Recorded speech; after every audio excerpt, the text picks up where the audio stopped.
Assalomu alaykum hurmatli tadbirkorlar. Bugungi tadbirkorlar bilan uchrashuvimizni boshlaymiz. Mana har oyda bankimiz tomonidan 2 marta tadbirkorlar bilan uchrashuv, 1 marta loyihalar yarmarkasi o'tkaziladi. Shunda tadbirkorlarda bo'lgan murojaatlar, takliflar, boshqalarni o'rganib chiqib joyida hal qilishga nima qilyapmiz, urinayapmiz.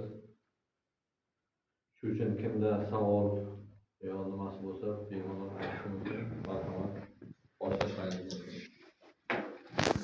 Savolingiz bo'lyapti. Men Tillay va shahar Misroti baland fuqarosiman. Men bilan summa olishga muhtojlik nimamiz bor. Shuni berishlaringizni iltimos qilar edik.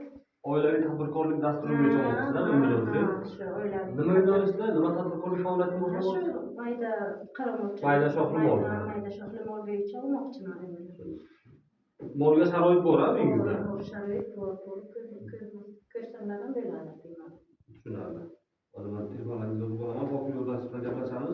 Hokimlik yordamchisiga murojaat qilasizlar, elektron platforma orqali ariza tashlashga yordam beradi. Agar o'zingiz tashlamasanglar, skoring tizimidan muvaffaqiyatli o'tsa agar kredit ajratishimiz mumkin sizga.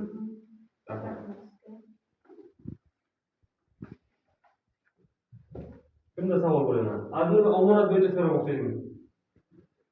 Assalomu alaykum. Arsinoy ma'rifat fuqaroligimdan Rajabboy Fahmman. Omonat bo'yicha savollar bor edi. Necha foiz onlayn qo'ysa bo'ladimi? Shu bo'yicha so'ramoqchi edim.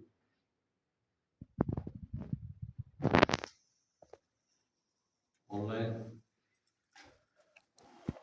Rahmat, onlayn nima bo'yicha? Fikrlar bo'yicha hozir bizda onlayn bor 22%, 1,5 yilga nima qilinadi. Uni eng bitta yaxshi tomoni qo'yilgan summani shu yerda ana platformasi bor, bankda platformada har kuni hisoblanayotgan foizni ko'rib borasiz. Keyin xohlasangiz ustiga qo'yasiz 22%. Masalan, birinchi oy foiz nima qilsa, xohlasangiz kartangizga tashlab olasiz. Agar nima qilmasangiz, boydagi nimangizni ustiga shu jamg'armangizni ustiga qo'yasiz. Keyin muddat ko'rgandan keyin narx yoki plastik holatda bemalol olishingiz mumkin. Hech qanday nima yo'q, e'tirozim yo'q. Xohlasangiz plastikga nima qilasiz, bo'lmasa bemalol plastikni yechib olishingiz mumkin narx holatda.